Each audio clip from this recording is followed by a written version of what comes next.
Welcome, everybody, to Write Better Together. I'm Jon Meyers. Hey, look, everybody, it's Emily Brooks. Hello, Jon Meyers. Hi. What's going on today? Well, we have quite the guest again. Oh. We have the guest, drumroll, Kerrie Droban. Wow. Who you're going to learn more about, but she does a true crime podcast. She's an author. She's won all these awards. She's been on TV. She's amazing. And what is she going to be talking about? She's been on the real TV.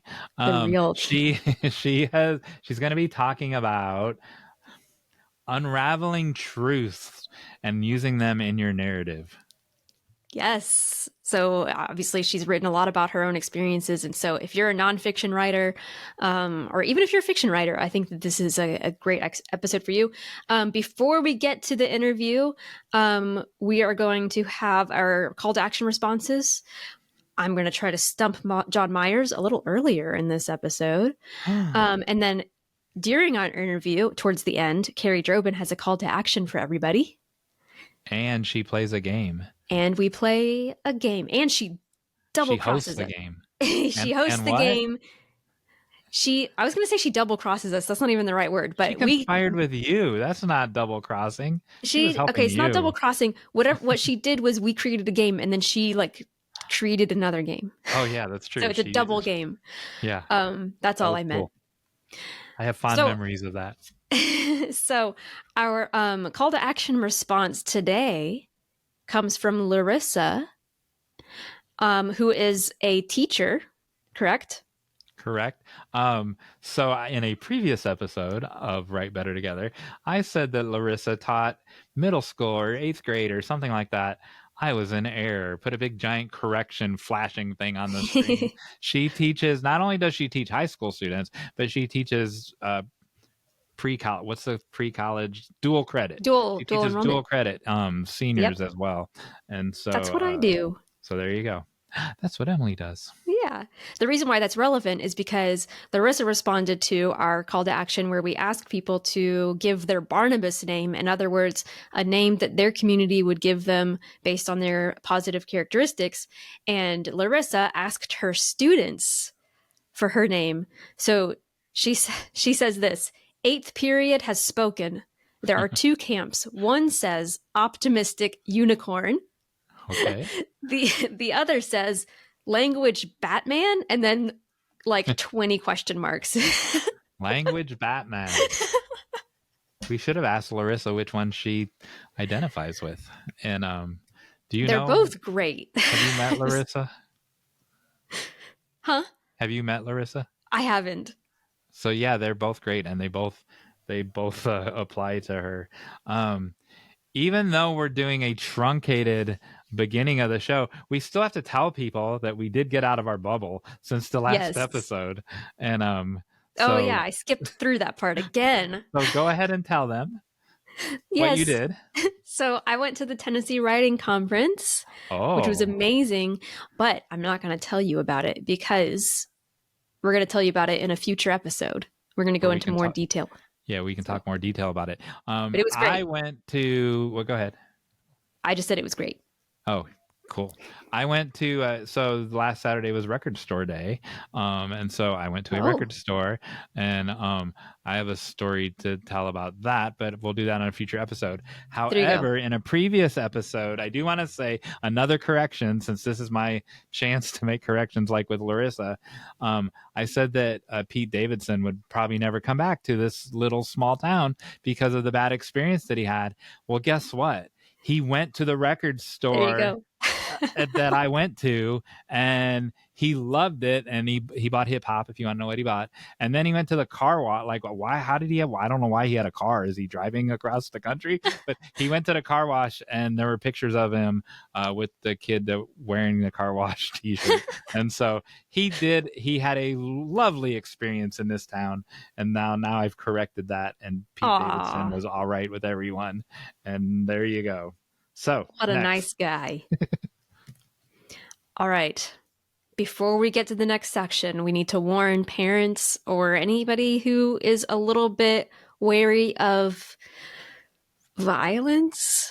Oh my gosh. I am. Can I leave? So Kerrie Droban is going to be talking about A true crime, murder. murder, things like that. So if that makes you uncomfortable, just keep that in mind. She doesn't go into too many details. But also, this next segment where I stump Jon Meyers is also going to be a little bit gruesome. So just keep that in mind if you want to put in headphones your kids don't hear, or if you don't want to hear, I totally understand. What if I don't want to hear? Viewer You discretion have is no advised. choice here. Hey, Jon Meyers. Yeah. Yes. I'm, I'm scared. Okay.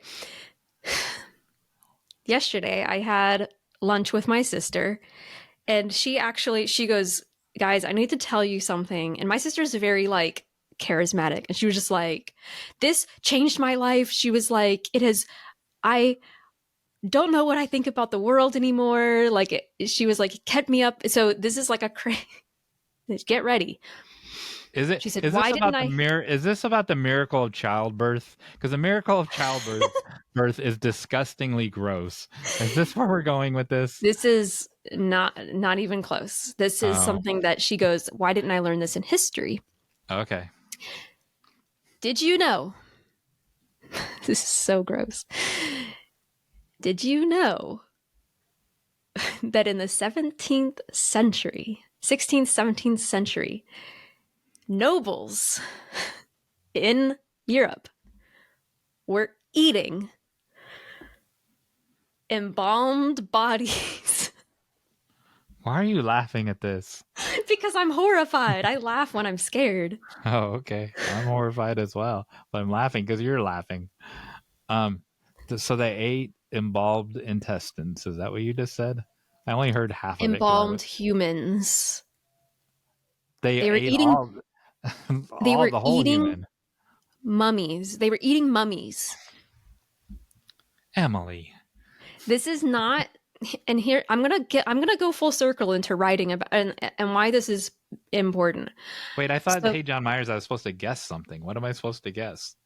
The I don't have you tastiest guess part of the things. embalmed person? Yeah. Um, I'll ask you a question. okay. So the Smithsonian Magazine has an article called "The Gruesome History of Eating Corpses as Medicine," and the introduction says, "This is the question. You're not actually supposed to answer this. The question was not, should you eat human flesh, says one historian, but what sort of flesh should you eat?" So you're asking me? No, it's a rhetorical question. The pork chop is what you should eat. Is that on a human? This is disgusting. I did not know that this episode would involve cannibalism. I'm so sorry. I don't even know. Is it cannibalism if they're already dead and embalmed? Well, you don't eat live people. Cannibals don't eat live people. Are you speaking for all cannibals now? Yes. Are you the voice of cannibalism? Yes. Okay. So here's why this is so shocking to me and my sister, at least, is that we didn't learn this in history. First of all, because we kind of lighten history, right? But For what good we did reason we learn didn't learn about, this. huh? For good reason we didn't learn this. But what we did learn Yes. was about the South American Aztecs who did human sacrifices and sometimes drank blood, and then we learned about these other cultures that were cannibals and that did all this, but they didn't tell us about the Europeans, the white upper class noble Europeans who were doing this. And I think that that's a double standard, that we think that a progressive, I'm doing quote unquote, a progressive society is somehow not doing these horrific things, and they were. And so it's something my dad, if he's listening, he talks about this all the time, the myth of progress, the idea that the more quote unquote advanced a society is, that somehow they are better or more intelligent or more moralistic, and that that's not always the case. Well, I agree with that part. 100%. What do you disagree with? The topic in general. I mean, I'm not doubting that it happened, and I agree with your dad's assessment. I do not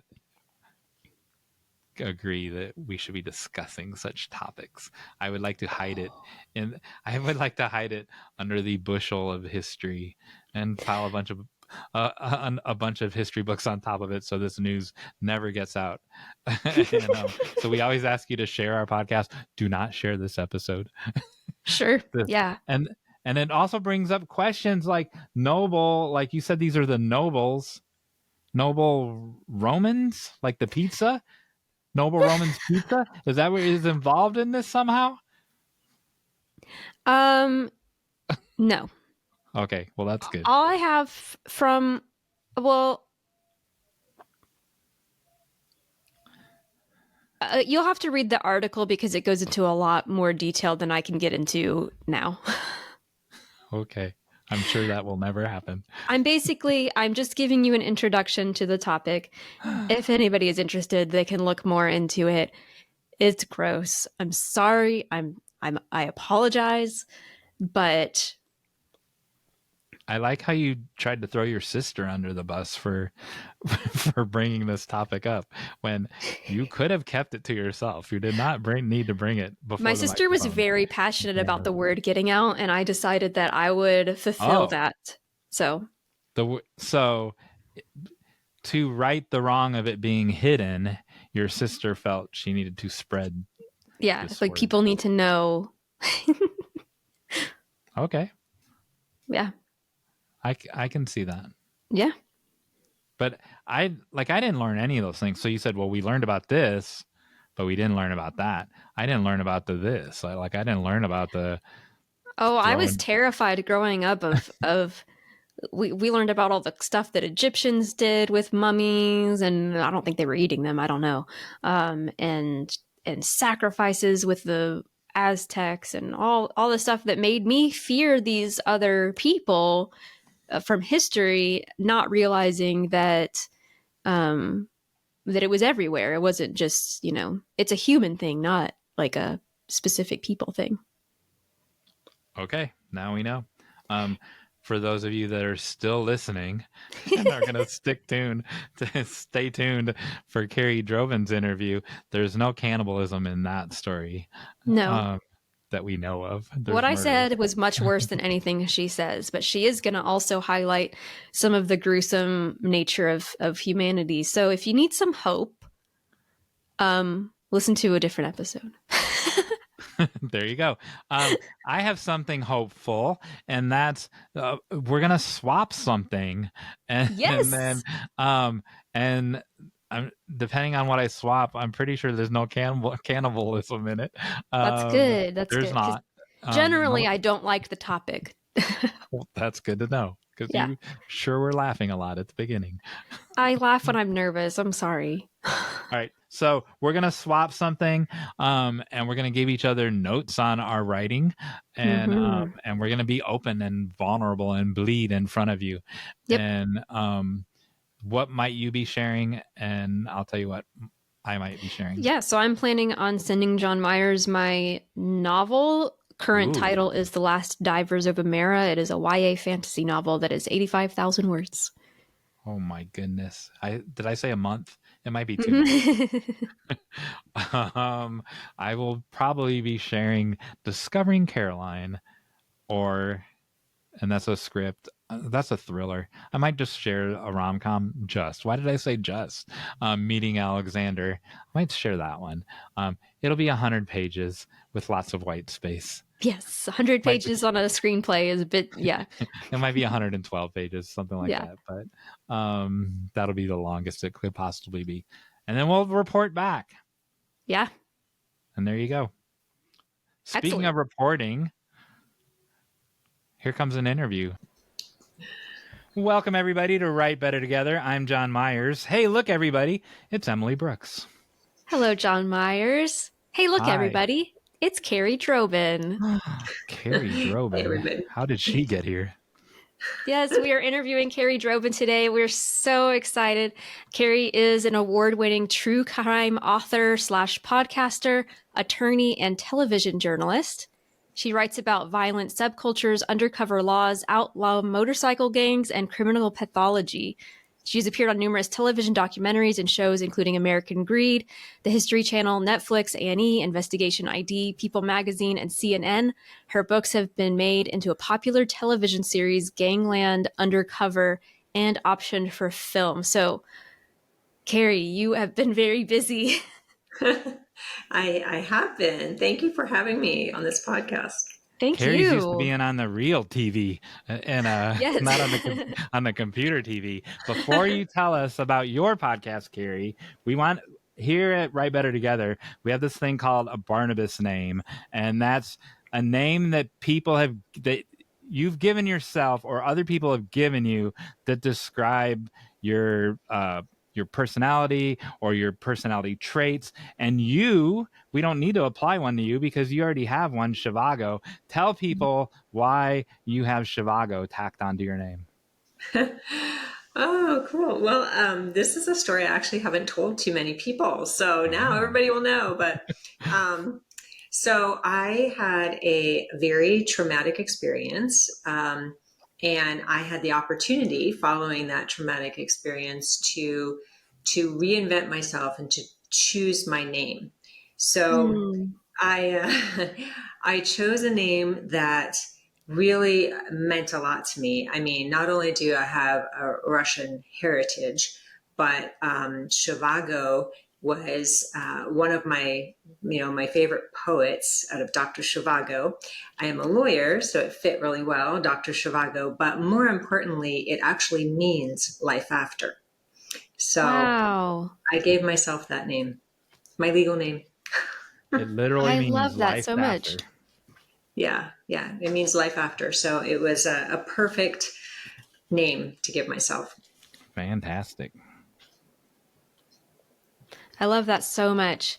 So another thing that Jon Meyers just hinted at to me is that you have quite an interesting history with your family. Would you like to tell us about that? Yeah, so I have a background that really lent itself to writing true crime and to writing about secret undercover subcultures, undercover infiltrations, because I actually lived in that sort of world when I was growing up, and I didn't know it. So I was my parents were CIA, Wow. and they were operatives, and so they worked in deep cover roles. And I didn't know that growing up, and I actually became part of their cover story in a lot of scenarios in order to protect them and to protect their secrets and protect the assets that they were recruiting. So it was a really strange way to grow up, because it was I didn't learn about it until I was 17.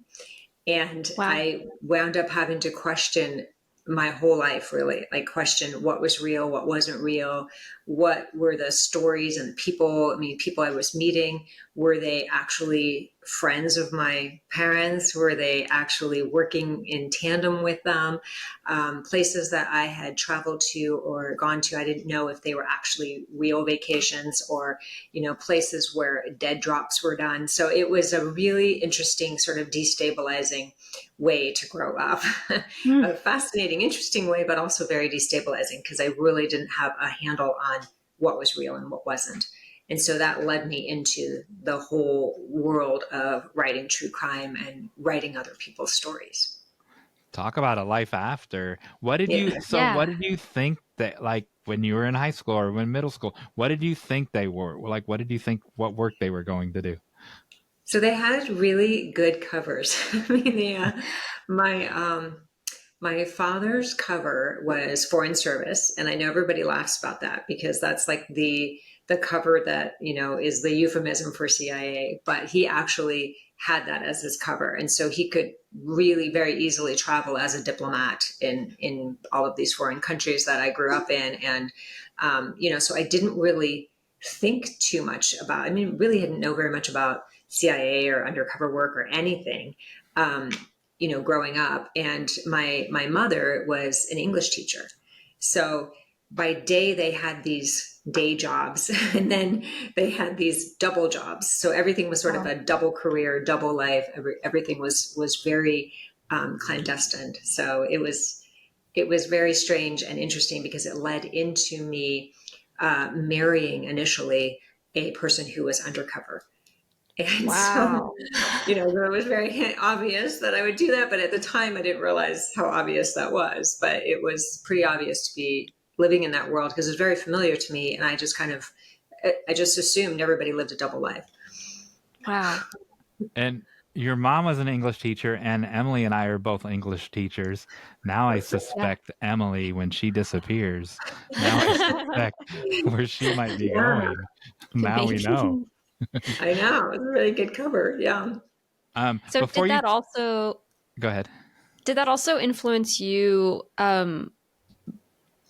becoming an attorney? No, actually, no. In fact, if I could have scripted my life, I never would have thought that I would go into law.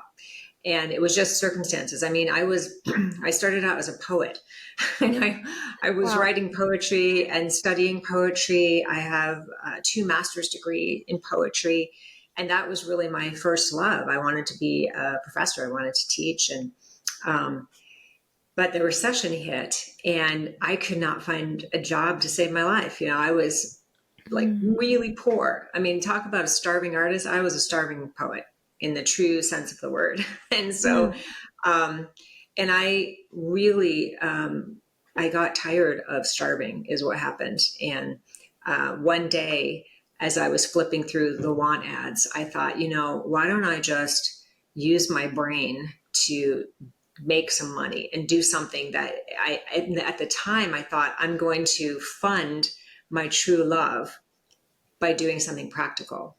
And so that's what I did. So I got into that, not even realizing that I would then get into criminal law and get into trial work and get into telling stories in a different way. So it was very interesting how it all just sort of like blended and worked together.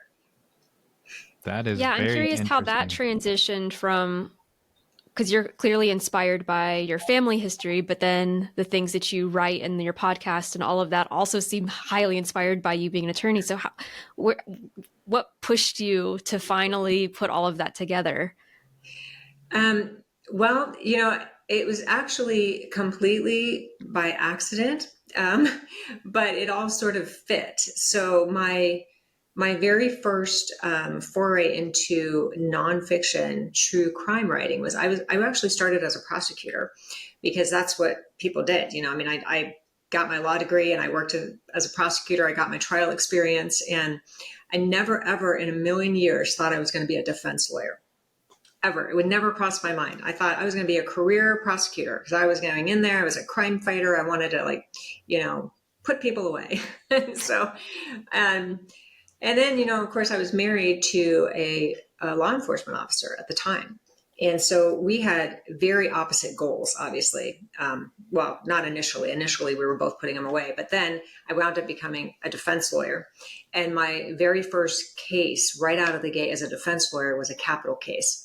And so I wound up working this armed robber case that wound up going, like the issues that I had raised on appeal wound up going to the United States Supreme Court, and it overturned 180 death row cases nationwide. So here I was, just a brand new baby lawyer.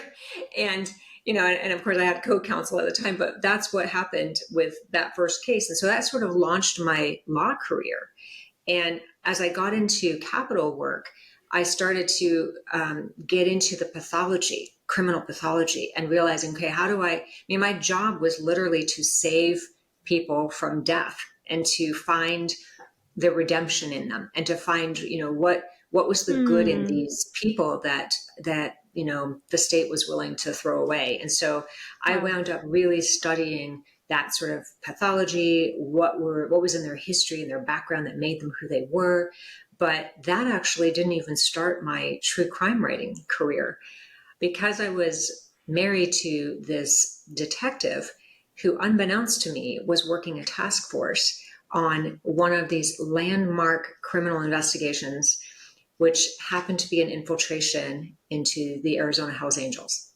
And so at the time that he's working that, I was approached by the undercover operatives in that case, and they asked me if I would be interested in writing their story. Now, I had no experience at all writing nonfiction. I mean, I was a poet, and no idea that my husband at the time was also involved in this. So here I was, saying there's no way I'm getting involved in writing about a dangerous biker gang. Knew nothing about this culture other than they hated women, they were misogynists, they were all of these things. And lo and behold, they kept pressing, and I finally said yes. And so that's what launched my career. Running with the Devil was the first book that I wrote that came out of that, and that sort of set the stage for all of these other books that came out. And so to answer your question, how did I get into, I have two different kinds of crime writing. One I call the biker verse, which is the biker universe, where I really became an expert at investigating and writing about undercover operations and infiltrations and getting into that very dangerous subculture of outlaw motorcycle gangs who were really like the modern day mafia.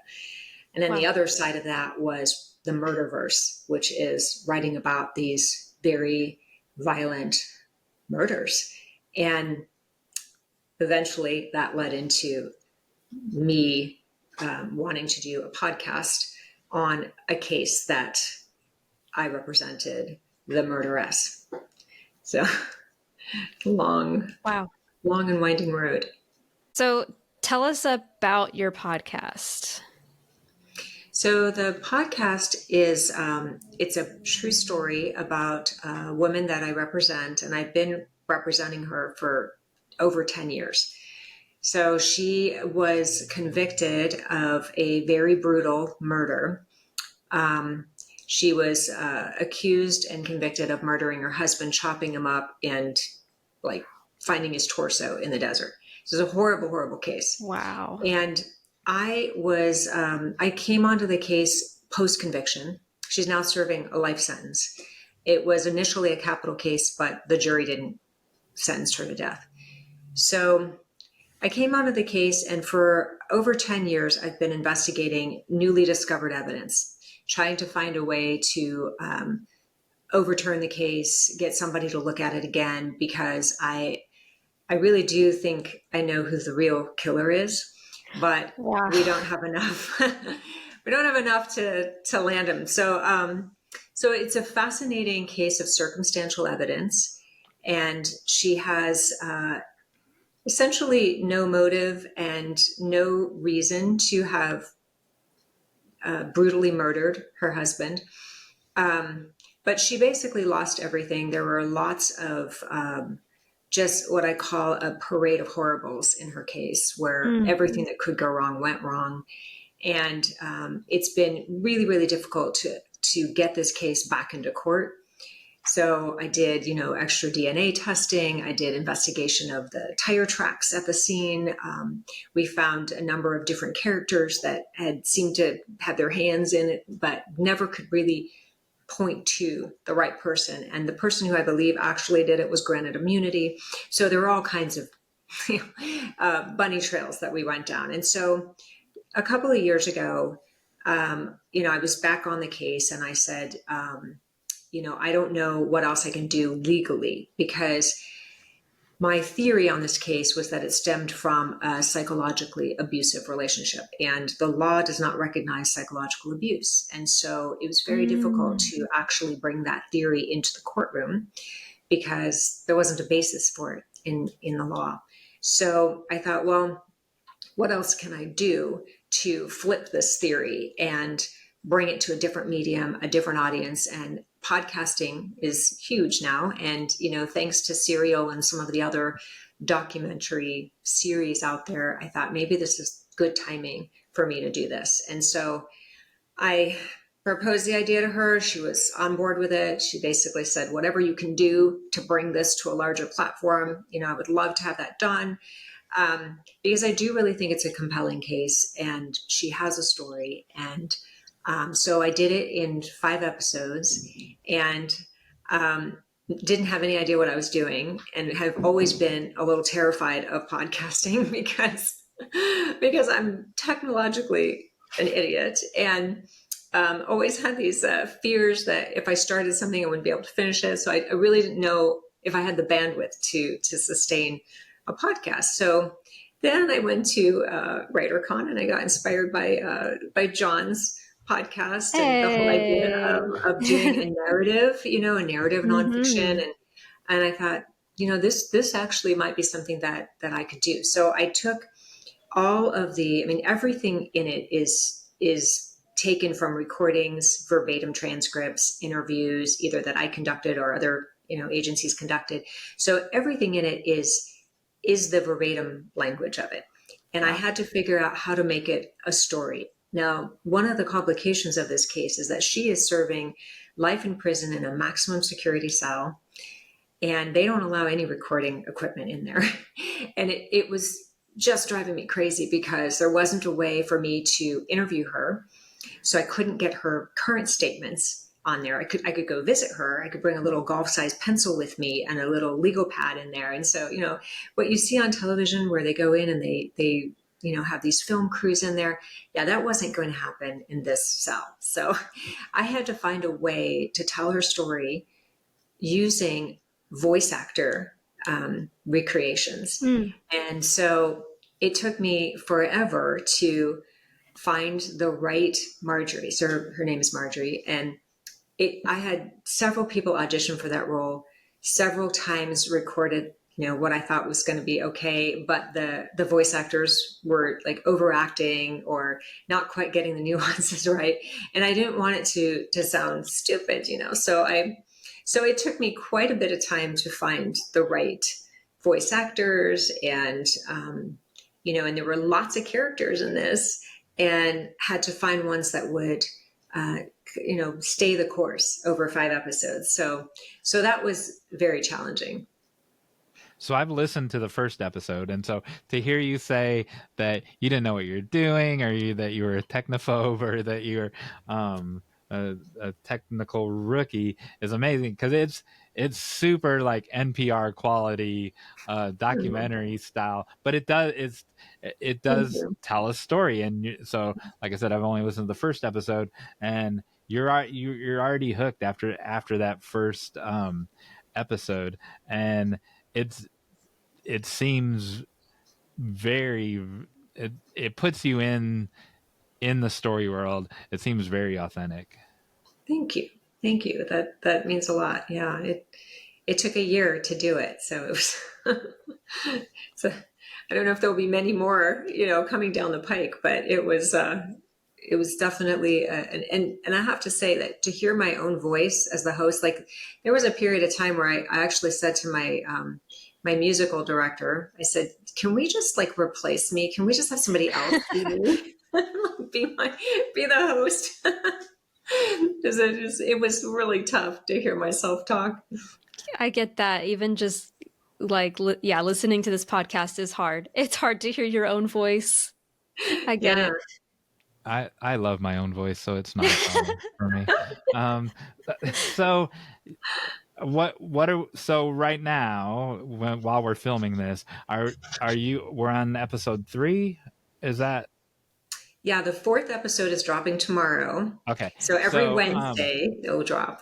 So my question is, are you starting to get feedback from the people that are portrayed, or the people whose voices are there? Like, The interesting thing is I have gotten some positive feedback, but not from the actors in it, which is surprising to me. I mean, it just reminds me that people, like, I care so much about things that other people, it's just not even on their radar, when it comes out. But so I haven't heard feedback from the actual people in it. Maybe they don't like to hear their voice either, but well, but the characters, like, so where I'm going with this is the guilty guy that's still alive and walking around. Like, yeah. I want to know what happens when he listens to this. Yeah, I want to know what happens too. My guess. Well, that's why I stayed with exactly what was recorded or testified to, or, you know, like there's nothing made up in this entire podcast because, you know, any flack that I get from him or lawyers that were involved, I don't think I would get flack, but if I did, you know, I would just simply say, look, I didn't testify to this. You know, this is not something that's made up. If, you know, and let me just say the volume of material that went into this, I'm talking like 15 plus banker boxes full of recordings and police reports and transcripts. And I mean, photographs, I mean, you name it. And it's in these boxes, not to mention the hours and hours I spent in the evidence room looking at exhibits. So it's, yeah, it's all pretty, pretty locked in. What does Marjorie think about this at this point? So Marjorie, I did it obviously with her permission and approval. She's, I think, very excited about it. She's happy with the product. And she's just hopeful that it's going to generate some buzz so that people start talking about it. I mean, you know, I don't know how that whole process works. I don't know how you get to that level where people are actually talking about, you know, who did it, but it's such a sensational case. And I think with the onset, I mean, Arizona seems to be like this hotbed of these kinds of murders, which is the craziest. It's even crazier, you know, like truth is stranger than fiction. But, you know, we have like the famous trunk torso murder. We have, you know, another woman, Valerie Pape, who got convicted of this. I mean, so there's this whole history in Arizona of this. And I think that if people start listening to Marjorie's case, that, you know, they may start looking at some of those other cases and saying, you know, this woman doesn't fit that profile. You know, Marjorie's case is different. And so, and I try to really make it obvious who the actual person is so that, I mean, my whole point is I don't believe that people can stay silent for 20 years for such a grisly murder. I mean, somebody talked somewhere, sometime to someone. And it's a small town, and right? And so those people, they know. The people in the town already have their own suspects, right? Yeah. I mean, I have to believe that. I have to believe that you cannot keep a secret, you know. I mean, and I should know, I know a lot about keeping secrets. And so, you know, it's really at some point, you know, to keep a secret like that. I mean, there were 3 people. So I did DNA testing and the DNA came back to 3 profiles. None of them were Marjorie, but the 3 people involved in this know what happened. They know the truth of this. And so, you know, you got to believe that they talked to somebody. There's got to be somebody out there. What, this is total conjecture. What could compel so you're also driving home from Oklahoma City. I listened to Kerrie on a bunch of podcasts, and she is like the leading podcast expert on sociopaths and episode after episode after episode. What compels these 3 people who have this DNA? How would you say that they've been able to keep a secret for this long? Like, what compels them? Well, so I believe there's got to be threats and intimidation involved. There's got to be some leverage. I mean, the main guy who I think orchestrated this whole thing has something on the other 2. That's what I think. There's got to be some leverage. You know, and I believe that they had leverage over Marjorie, and that's how she went down for this. You know, I believe that they threatened her. They threatened her with, you know, taking her child, which is what she cares. So I think there's always a motivation for keeping a secret. But once that motivation is gone or lifted, then, you know, all is fair in love and war, basically. But that's my first and foremost thought. The second thing is, you know, what would compel somebody to do something like this? Well, one would be opportunity. The other would be, you know, if they truly are sociopathic, they would have no empathy. it would just be, practicality at some point. I mean, there's murdering the victim, and then there's chopping the victim up. Then there's freezing the victim. The state's theory was that it was frozen. So, I mean, there's all these things that compel a person to do the things that he does. One of the things I learned, it was life-changing for me, I think I've told Kerrie this in an email, was that the difference between, like, sociopaths never have that pivot point where, like, they don't change. Am I summarizing that Never properly? change. Like, they that's what separates them from, like, a narcissist, is that they cannot have, because of how their DNA works, they can't have this moment of clarity where they're overcome by guilt. They never change. Right. Yeah, there's no guilt or shame in that action. I mean, they're the ones that could literally be driving around the city with a dead body in their car and not have any, like, thought, not a second thought about it. Or they're the ones that will describe a brutal murder the same way that they describe cooking broccoli. There's just no degree there. There's no insight into what they're doing. So yeah, they're very, very scary people.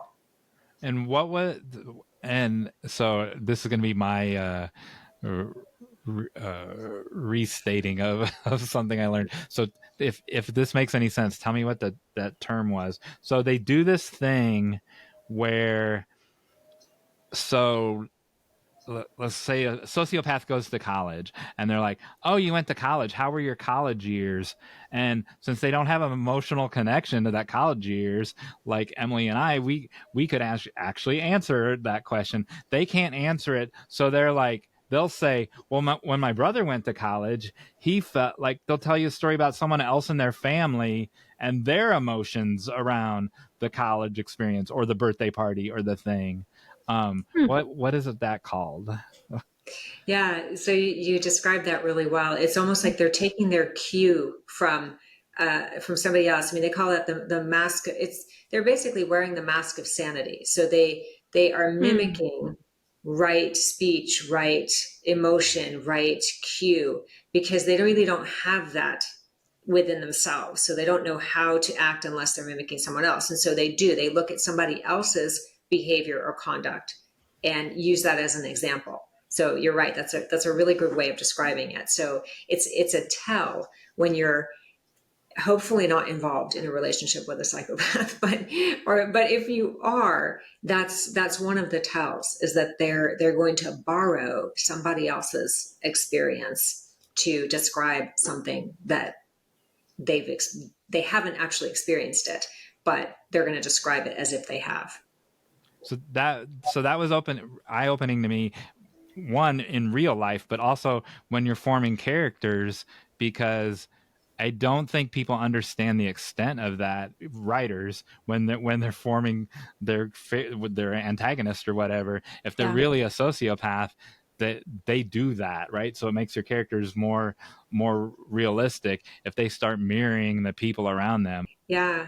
Well, it's one of my, that's why I'm so passionate about the work that I do, is I really believe so strongly in educating people about that pathology, because once you can identify it, you can save yourself a lot of heartache. And, and I also describe, like, when you're in the presence of a sociopath, there is something off about them. Like you will experience, they call it experiencing a sociopath. Like, you experience it, you feel a little uncomfortable, a little weird. Like, there's not sometimes the stare, the eye contact is very, very intense. And you feel like you're being, I described it once as being almost devoured by the person. It's not a give and take exchange. It's very much you're being studied, as an object. They're studying your cues, your emotional cues, your, everything, absorbing it in order to wear that mask. Well, hopefully I haven't chilled you. But I am fascinated by that subject. I have found, just across the board, it's in a very weird sort of life imitating art.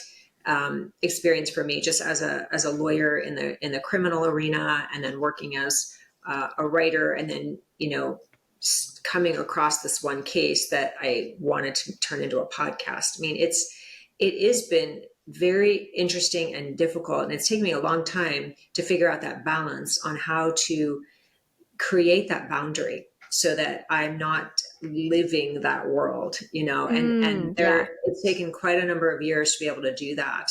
But I think that I have enough perspective now. So now it's like in my rearview window where I can talk about it and analyze it. And it really, it took a number of books and experiences in order to get there. So I think that for the majority of people that are encountering these very dark energies, I call them psychological dark matter, and encounter that, it's very, very difficult to perceive initially. So, and then in a lot of cases, like, again, this is so helpful to people that are listening or watching, and that if they think they're like, it takes a while, like you just said, for them to recognize it. But then once they recognize it, they're like, oh, I can change her, or I can change him. Well, no, you're not going to ever. And so once you realize that, it's time to just like move on, because it's not going to change.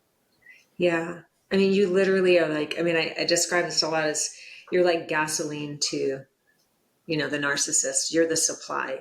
And once the supply is gone, they move on. And I tell people that in the context of the law, which is, don't waste your energy, don't waste your breath, don't try to fix, solve, or even live with that energy, because it will ruin your life. I mean, it will change you, not them. So it's kind of a sobering thought. Do you still write poetry? I do still write poetry. I actually incorporate a lot of poetry into the writing that I do. I don't actually think that there's a huge difference in it. In fact, I think a lot of the genres will capture, like, I mean, I used to write fiction. So I wrote poetry, fiction, playwriting, and then got into nonfiction, which is really my favorite genre. But I think it incorporates really a lot of the same elements. I mean, descriptions, I can't play so much with characters because I have the real people, but I can at least understand what motivates them and, how they feel about a certain situation. So I'm still doing a lot of method acting, getting into the heads of my people that I write about, trying to understand from their perspective. And that's really where my background is a gift in a lot of ways, because I know the world so well, so I can, not only imagine what they're going through, but probably have experienced it on some level. I'm not ashamed to admit I know nothing about poetry, but Emily is also a poet.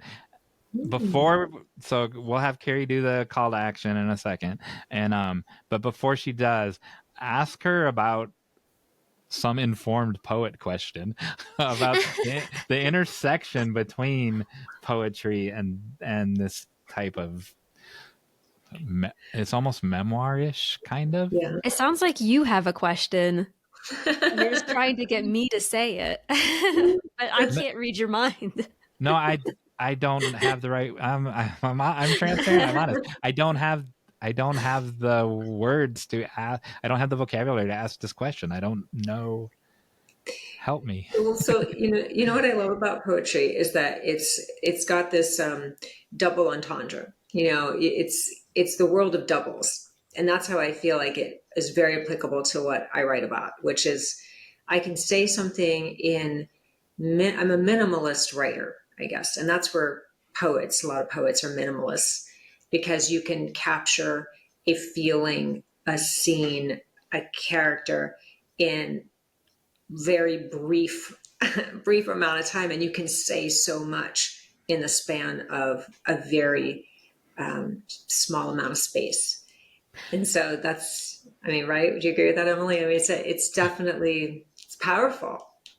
Yeah, I think one of the beautiful things of being a poet and writing other genres is poetry does teach you that conciseness. How can you pack all of that punch into a short space? And even if you're not, in poetry, you get to play around with lines and stanzas and all of that. But all the other things you can do in your paragraphs, that you can play around with all of those techniques. I also think this is a great conversation for our nonfiction listeners, who are telling stories about other people. Because I like what you said about you're digging deep into who are these people. One of the things, one of the really helpful books that I've read is called The Science of Storytelling by Will Storr. And even though it's mostly about fiction, he talks about how even in writing nonfiction, you want to look for what is the character, the person that you're writing about, what is their fatal flaw? What is their core belief that is just they are holding on to, and that is affecting every single thing that they do in their life? Maybe it was like this origin, like what is their origin story? What is the thing that has made them who they are? And exploring that, even for real people, not just like, it's not just fictional people who have that, it's real people. Yeah, no, you said that really well. I think that's the crux of writing for me. That's really what I love about writing. It doesn't even matter what genre it is. It's just finding that that thread, that makes them relatable. It makes them human, even with a villain. And that's the challenge, right? I mean, even with a villain, they can be complex, although I don't actually believe they are. That's a whole nother discussion. But I mean, there's a consistency in people, and that I think that thread is also carried through in characters in fiction. I mean, the consistency is what makes them believable and authentic. I love that. All right. Yeah. You have any last questions for her, Emily, before we get her to do a call to action? I would love just to know if you have any final advice for our listeners, whether they're doing, a podcast of their own, or they are trying to tell nonfiction narratives. What advice would you give to them? Probably the biggest thing, and this really applied to me, was to get out of your own way. Because I think that there's so many of us, I mean, myself included, where you have this imposter syndrome. And I have always been guilty of sort of editing myself off the page, basically. And the thing that really struck me in many of my books is just thinking about, I'm writing for one person, and that person can be your editor or it can be yourself. I mean, you're writing for one person because you're never going to please everybody, and you have to stay authentic to your style, your voice. And I can, and I know I'm guilty of this, where I can suddenly read a great book and, throw it across the room and say, what the hell am I doing? Yes. It's already been done. There's such brilliant writers out there. What am I doing? I'm trying to write something that nobody, so you can't play that game. You just have to believe in what you're doing and get out of your own way and stay the course. Excellent. I love that so much. Good question and good answer. All right, Kerrie, we give our viewers, listeners, a call to action every week. That's where you tell them to go do something, writing related, creative, create something. And then Emily, so tell them what to do. And then Emily will tell them how to submit it to us. And then we'll play a game. So this actually is, it's basically what I do with almost every book that I write. And it's find your watershed. So it's that watershed moment that transformed and informed the rest of their life. So it's either, if you're writing a memoir, the watershed moment for that person. If you're writing a character, what's the watershed moment? Because chances are, if you find that origin, and I call it watershed rather than origin story, because it can be different. So, like, what's that turning point that made them into who they are? Because that is the thread of the story. So, if your listeners do that with a character they're working on, or if they're stuck on something and they figure that out, that could change the trajectory of the story. I got goosebumps when you said that. All right, so how do they submit that, Emily? So you all can go over to writebettertogether.com/podcast to find our show notes, where you can then respond in the comments. Or when we share this episode on Facebook, you can respond in the Facebook comments. You can respond on Instagram. We're used to just looking for it all over the place. And yeah, we would absolutely love to hear about those watershed moments. Excellent. All right, here we go. We're trusting you, Kerrie, to be our first guest celebrity participant in the final act. Oh my God. And we are going to play a game called Explain It Like a Fifth Grader. And so Kerrie is going to either hold up something or tell us a concept of what she just talked about. She's going to do that 3 times. And so, and then Jon Meyers and Emily will each describe that thing like a 5th grader. And then Kerrie has to pick who won. So 2 out of 3, you win. And so at the end, you will give us the score and say that Jon Meyers won 3-0. No. What does it mean to describe something as a 5th grader? Because I've seen Are You Smarter Than a 5th Grader? And 5th graders are real smart. Just, okay, let's change it. Describe it like a 5-year-old. How about that? Oh. That's even better. It doesn't change Kerrie's job any, but it makes it even better for us. All right, there you go. Okay. That was a valid point, because 5th graders can be smart. Well, 5-year-olds can be smart too. All right, we're ready. Okay, so am I just holding up the object? You can hold up an object and tell us what it is, or you can tell us the concept of something that you just talked about in the last half hour, or both, because you're going to do 3 things. So here we go. Oh my gosh. Okay. We've set her quite the challenge. She's infiltrated the Hells Angels. She can handle a game show. Okay. Well, this is on my desk. Oh. And what is it? It's a bit blurry for me. Can you explain it? If I explain it, does that ruin your ability to explain it as a 5-year-old? Don't explain it like a grown-up, and we'll explain it like children. So it is a spun glass heart paperweight. Okay. So, Billy, my 5-year-old friend Billy, when grown-ups have so much paper on their desk that they, like, it starts falling off the desk, people will need this item to hold it down, because gusts of wind could come in at any moment. And that's how I would describe this item. Emily? That's good. Nellie. Nellie? Hey, Nellie.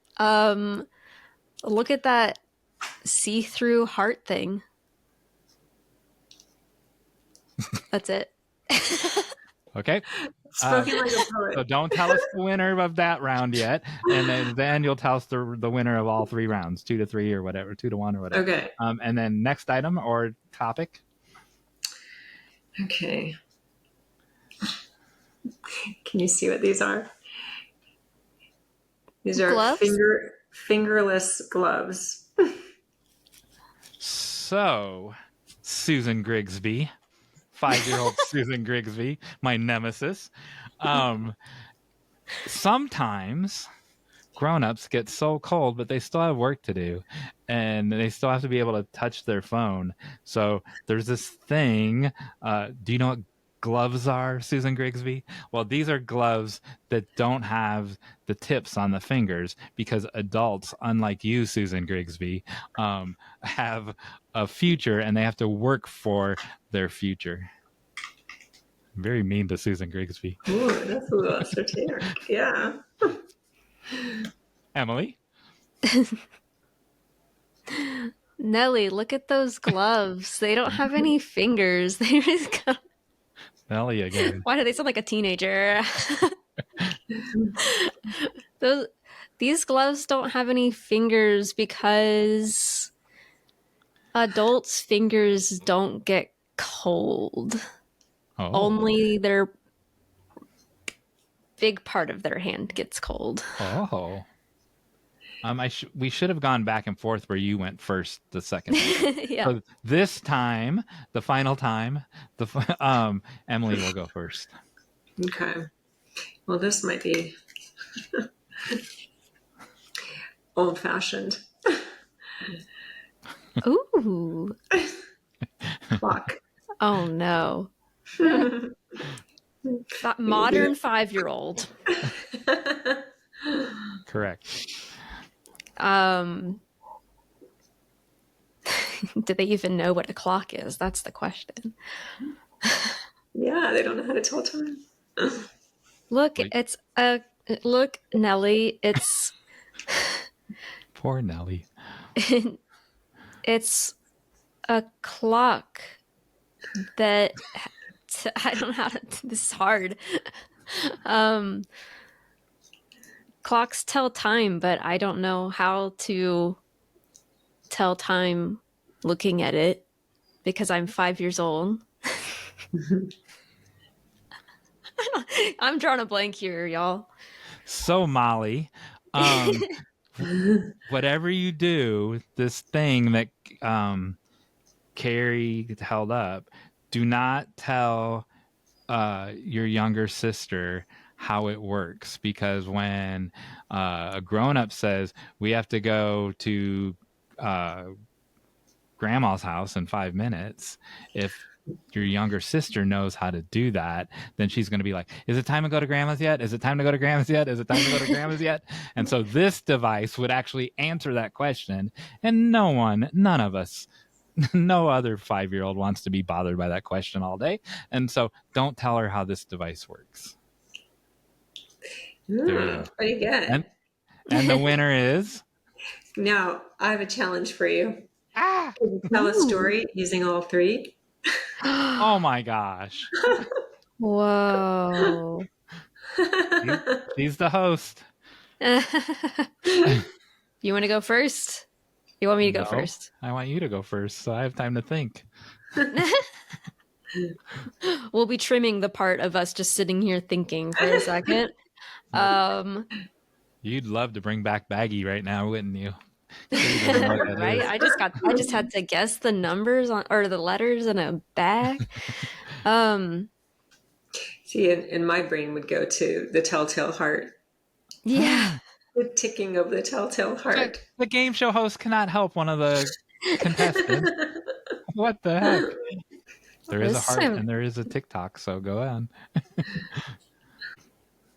So Nelly, 5-year-old Nelly steps into her mother's office and sneaks into the room to see what time it is. But realizing that she can't read the clock, she asks her mom what time it is. And her mom is anxiously typing away with her fingerless gloved hands because it's cold, and ignores Nelly. So Nelly, seeing the heart-shaped paperweight, snatches it and sneaks it out of the room. And can you tell I'm making this up as I go? Yes. And her mom doesn't notice because she's typing away on the keyboard. And Nellie, who doesn't know what time it is,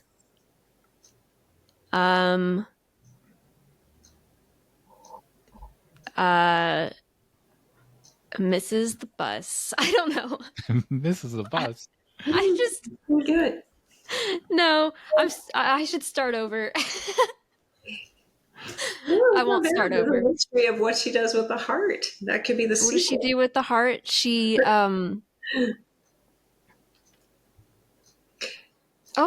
she symbolically smashes it on the floor to get her mother's attention. To get her mother's attention. Now you're helping again, Kerrie. What a violent ending to this story. I didn't mean for it to be about a loveless relationship between a mother and child, but that's what happened. There we go. Interesting. So disappointed. So sorry. I apologize. Disappointed by the previous events, Nellie has come over to my story. I'm going to borrow Nellie. So what do I have? A paperweight, fingerless gloves, and a clock. And Nellie would Nellie wants to go to her grandma's. Not that I haven't already covered that area.